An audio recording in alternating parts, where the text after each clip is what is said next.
Okay, so this is our physics talk. This is a two-part talk. This will be the first part. I'm just going to sort of introduce how CT works, and then I'm going to hit on what I think is the most testable, well, one of the most testable things, which is spatial resolution and contrast. Now, the thing is, well, in CT, this is probably actually more testable than artifacts, which is an exception to the rule. With MRI and with ultrasound, artifacts for sure are more testable, more easily testable. But I think for CT, spatial resolution and contrast are probably number one, and then artifacts are probably number two. So I'm going to cover artifacts in the second lecture. So let's get going. So just a real basic overview. There's a whole bunch of different types of scanners. I'm not going to get into which generation is what. I think that's, I'd be stunned if anybody would ask that kind of useless trivia. Though, who knows? But I do think it's low yield. If you really want to know, you can Google it. The basic way it works is, the patient lays on the table, the scanner spins, and the table moves. The detectors are very efficient. They're scintillation detectors. They obtain a ton of information, which creates a wavy mess called a sinogram. And a whole bunch of math happens, which is, the common thing is a filter back projection, and then you get a picture.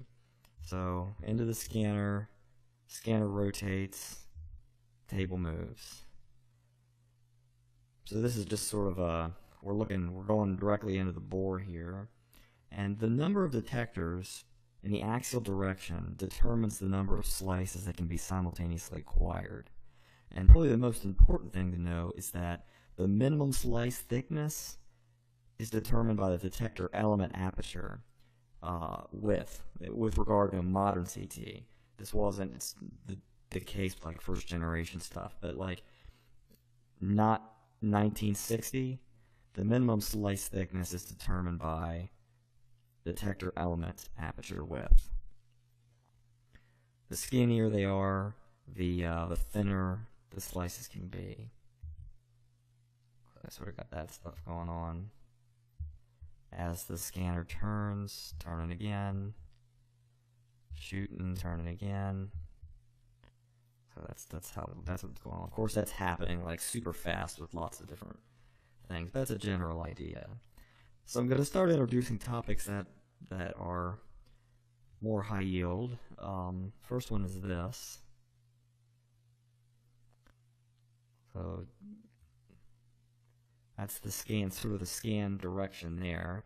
So this would be beam width, and this would be the table movement per tube. And you can, if you divide the table movements, over beam width, you end up with pitch. Pitch is a really important concept to try to understand, and I'm going to probably show this slide 3 or 4 different times during this talk, so you get used to seeing it. So if you have a pitch of 1, that basically means there's no gap, and by gap I'm talking about this right here. Alright? So pitch is greater than, so in a pitch greater than 1, you're going to have a gap between slices. If the pitch is 1, there's no gap, and then if the pitch is less than 1, you have overlap. Now, if you've got overlap, you've got more dose, and if you have a bigger space, then you have less dose. So there's going to be a dose element. If you overlap more, you've got the potential for improved spatial resolution. If you have a bigger gap, you have less spatial resolution.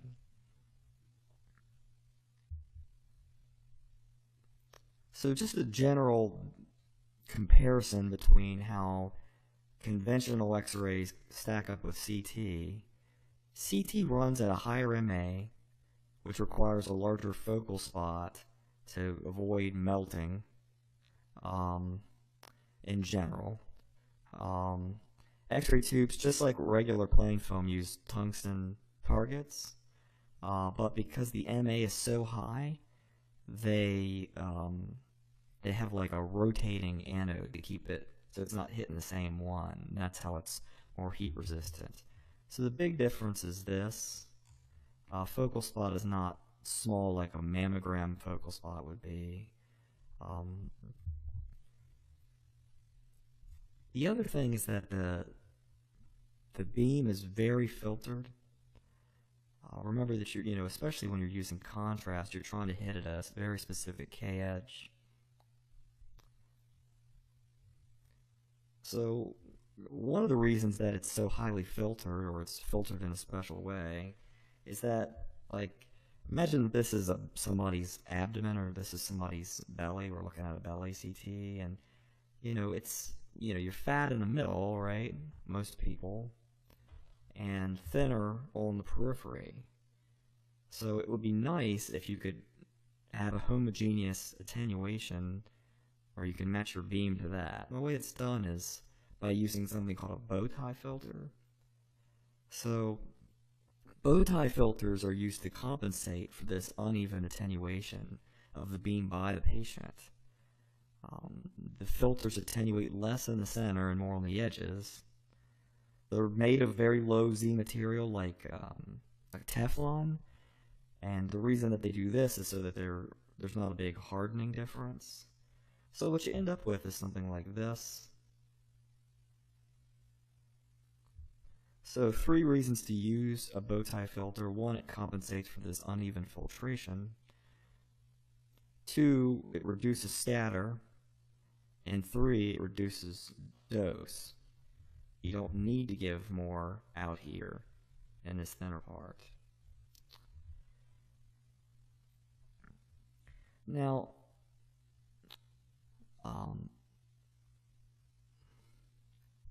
let's take a look at this real fast. So there are collimations that occur prior to the beam getting to the patient, and then again after the patient prior to getting to the detector. So the pre-patient collimation, which is done here,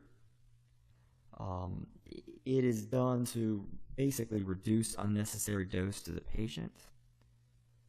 The post-patient collimation, this one here, is done to reject the scatter that comes from the patient here, so you can improve the accuracy of your imaging.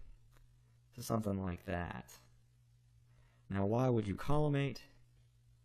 1, it reduces unnecessary radiation, and 2, it ensures good image quality. So, dose, image quality by reducing scatter. Now, what if you increase your beam width through the collimator? What if you widen your collimator out? Well, if you've got a bigger beam, fatter beam, it's going to reduce the scan time because you're scanning more per turn. It's more resistant to motion artifact because there's less scan time, there's less time to move. With those super fast modern scanners, they often don't even give the patient breathing instructions because they don't even have time. You're talking about half a second or a quarter of a second, you don't have time to fire your diaphragm. There's a potential for increased partial volume because there's more divergence of the beam. We're going to talk about partial volume effects in the artifact lecture. Does not change the radiation dose. This is a key topic here. Even though the scan time is less, you're imaging a larger portion, so it compensates. So even if you make the beam fatter, the radiation dose does not change. And that's, if you're going to remember anything, that's probably the thing that I would remember. So just some more vocabulary here. Got a projection, an array. So a ray is the total X-ray attenuation along a line from the focal point to a single detector. So one detector, one line. A projection is all the rays in a given angle of the tube. In other words, a series of X-rays that pass through the patient in the same orientation. The only real reason that I introduce these terms is that if I say there's more projections, then you would say there's better resolution. Why is there better resolution? Because you've collected more data. So, you know, more lines, more projections, better resolution. So how's the picture actually made? I mentioned that there's there's raw data that's acquired, and then there's this math that happens. So there's a couple different ways to do it. Back projection is the original way. This is where equal attenuation was given to all the pixels along a ray. Filter back projection is the more modern way. And basically, it has a mathematical filter, multiplying different projections. Makes a better picture. It's more complicated. And then there's a new fad towards this iterative reconstruction. You may hear sometimes people call it ASER, or adaptive statistical iterative reconstruction. There's a bunch of different brand names for it, but basically the information is it's forwarded information compared with actual information, and then the differences are used to correct the image. Essentially, this is the way that I understand it. It's a very basic way, is that it's better at correcting for noise, so you can lower your dose, which will make the imaging noisier, and then you use this iterative reconstruction, which compensates for the noise. Now, it's been around a long time, but is only recently being employed because it requires so much computational power, and the older systems could do it, but they would just take forever. But now stuff is faster, so it's there. So it allows you to lower the dose and allegedly maintain imaging quality, even though I think that these things look like shit most of the time. But there's a national trend and fear of radiation. So, you hate to irradiate some 99-year-old guy on a head CT. That would be bad, right? So you can feel the sarcasm. It's just, that's where things are going nationally.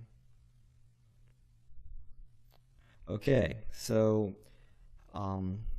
what is the matrix size for CT? So, you can change the matrix for MRI in it's a parameter that you can alter, but the matrix for CT is usually 512 by 512. And the matrix is in a calculation, which is another thing that's really important. So pitch is very important to understand. This is another thing that's very important to understand. This relationship of field of view, which is something you can alter, matrix, and pixel size. So when we acquire data in CT, it's not acquired in 2 dimensions, though. It's acquired in 3 dimensions. So it's less of a pixel and more of a voxel, which has a 3rd dimension, depth, and that's your slice thickness. So a pixel is a square, a voxel is a cube. So how do you improve spatial resolution? You are going to make your field of view smaller, right? If you've got, what was that formula again? Pixel size equals field of view over matrix, right? So if we go down on this, that's going to make this go down as well, right? And a smaller pixel size is going to give you better spatial resolution. Why is a smaller pixel size going to give you better spatial resolution? So Think about it like this. Here's 4 small pixels, and we're trying to look at these 2 little bars that are close together. And then here's 1 big pixel.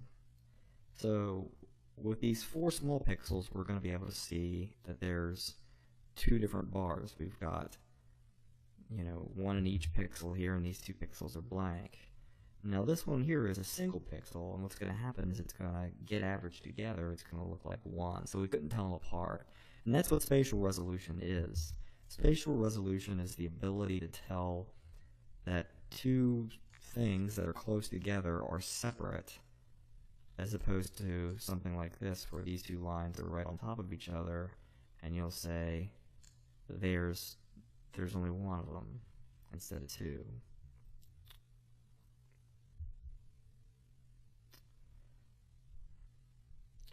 Right, so matrix up, pixel size down, field of view could also be down, pixel size down.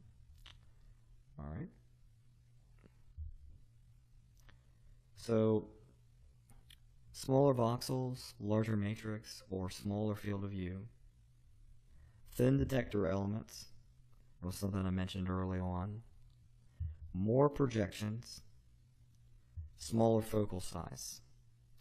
So a larger focal size means the object details are spread out over several detectors, and that degrades and blurs the image. So smaller focal sizes are better for spatial resolution.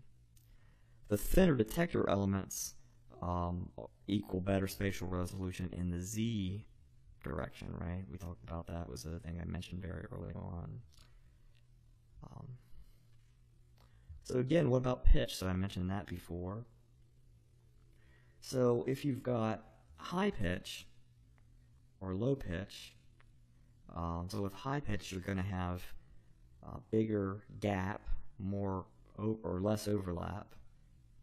And then with low pitch you're going to have more overlap. So that's going to have less spatial resolution because you've got gaps in between here, right? Thicker slices equals less spatial resolution. As pitch increases, so does the width of the slice sensitivity profile. That's a wording sometimes you'll hear, the SSP. As the slice sensitivity profile widens, slice thickness widens, and thicker slices equal less spatial resolution. So now let's talk about a related thing, which is signal to noise, or noise. So basically, noise is the amount of photons per voxel. So if you want to decrease noise, that requires increasing the number of photons absorbed per voxel. Now the downside of this is that increases dose. So if you turn down the MA, you're going to have more noise because you're going to have less photons. So in other words, as the signal and proportionally the dose increases, so does your contrast resolution. Your signal to noise ratio is going to get better. So this is a topic this is a concept that's important to understand too. Doubling your X-rays doesn't just double your signal, it also doubles the noise, so they both go up. But the noise goes up by the square root of 2. This goes up by 2x, this gets doubled. So they're both going up, but this is going up at a higher rate than that. So it is improving your signal to noise ratio. And you may say, well, how is the noise going? Why is the noise going up? It's a variation thing. It's like standard deviations and stuff. So there's math there. You don't need to understand it. If you've got an engineering background and you want to actually see the math and have it understand it that way, then look it up. But for everybody else, just understand that they both go up, but that the signal goes up more or at a faster rate. So decreasing noise requires increased photons per voxel. And like I said, the downside means increasing the dose. So if you've got 4 small voxels, you've only got 2 or whatever, 2.5 per voxel. You have a big voxel. Now you've got 12 per voxel. So an increased voxel size is actually going to increase the number of photons per voxel, which will improve your signal-to-noise ratio. So one of the things you can do if you ever notice that you have very bad signal-to-noise ratio is thicken your slices. Now the other things you can do to mess with your pixel size, right, are, instead of making it small, you can increase your field of view, or you can decrease your matrix, theoretically. So large matrix has high noise, small matrix has low noise.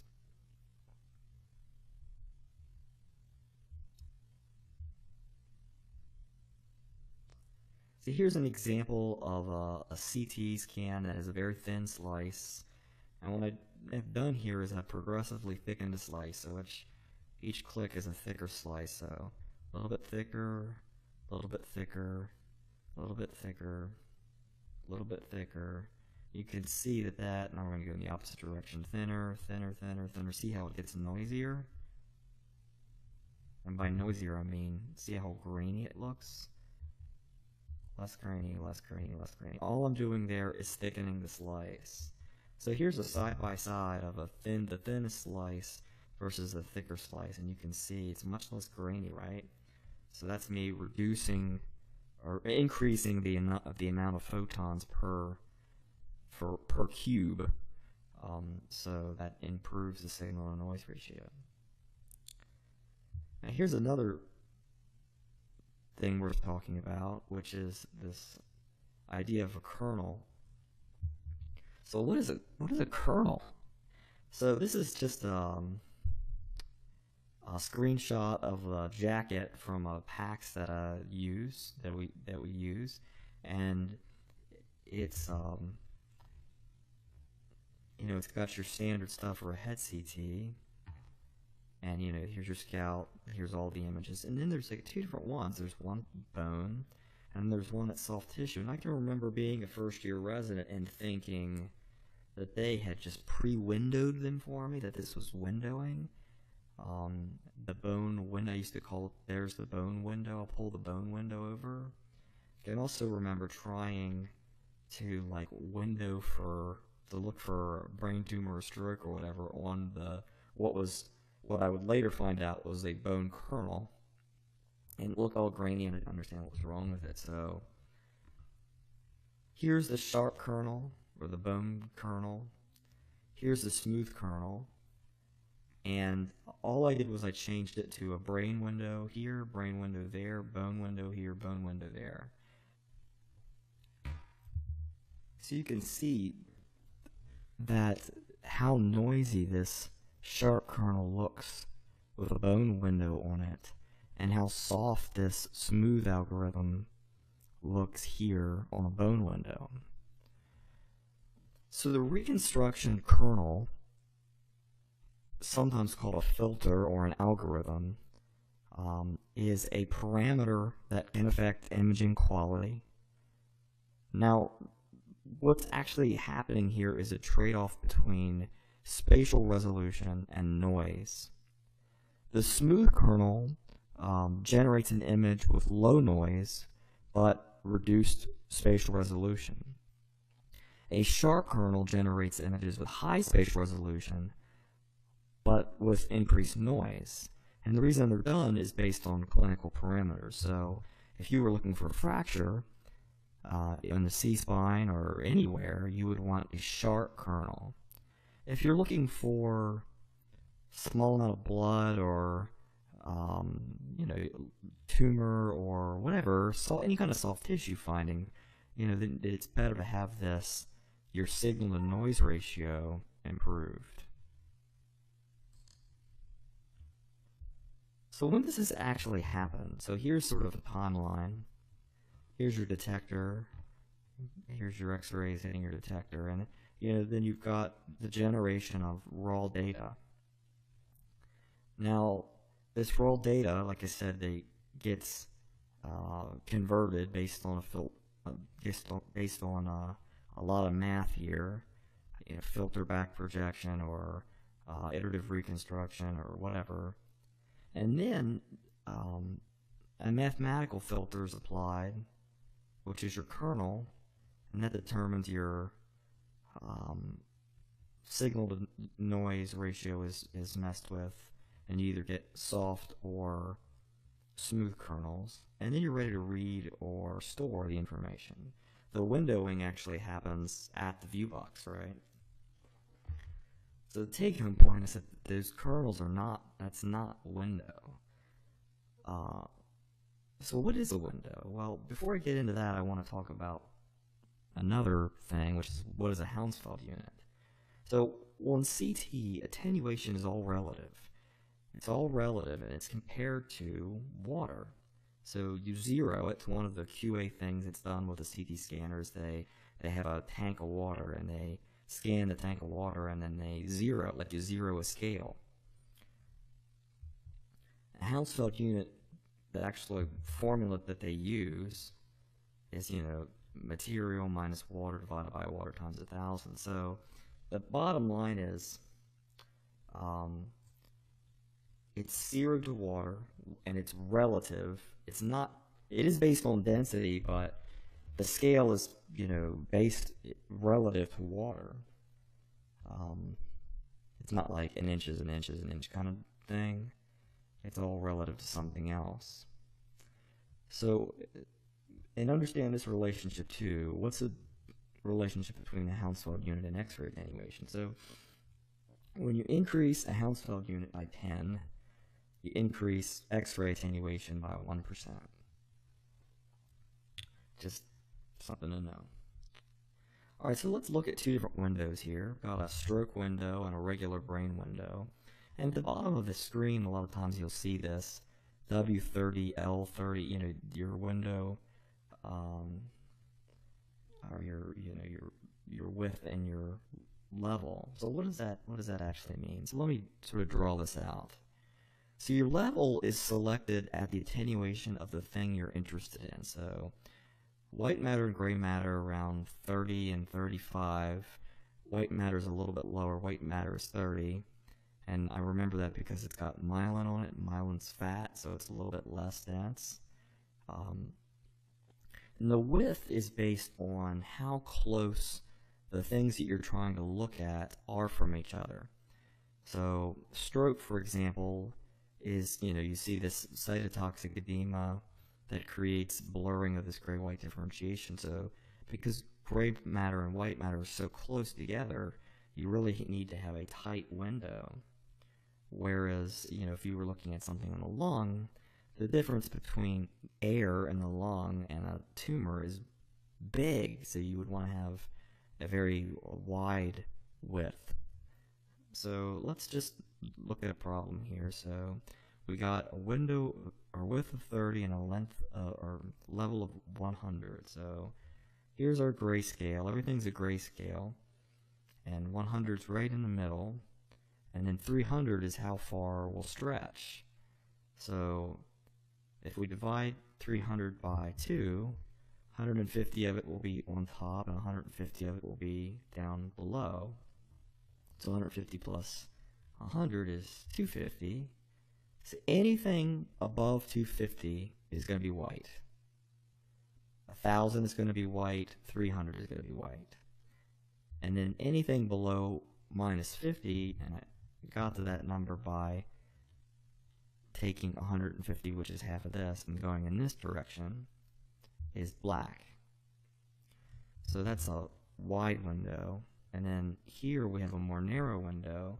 So still 100 is where we stick our center point, and then we're going to go 150 total span. So divided by 2, 75, right? So 75 added on the top comes to here. So anything at 175 or above is solid white, and anything below is black. And that allows us to get good contrast, either very narrow with sharp changes or very broad with gradual changes. So now it makes more sense why we would select such a tight window here and a little bit fatter there. And like a lung window is got a huge range, because the difference between air and lung and a cancer here it's really big. So summary slide. Spatial resolution is improved with smaller pixels, more matrix or smaller field of view. Detector width, smaller is better. Oversampling or more information is better. More pitch is better. A sharp kernel or a bone kernel is better for spatial resolution, and a small focal spot. Now, signal to noise or contrast, more X-rays, more photons per voxel, and we said larger pixels or larger voxels, thicker slices, the smooth algorithm instead of the sharp algorithm, and actually using that iterative reconstruction improves that signal to noise ratio. Okay, so that's the end of this first talk, and the next talk is going to be on a brief introduction on dose, just talking about dose related to CT, and then artifacts.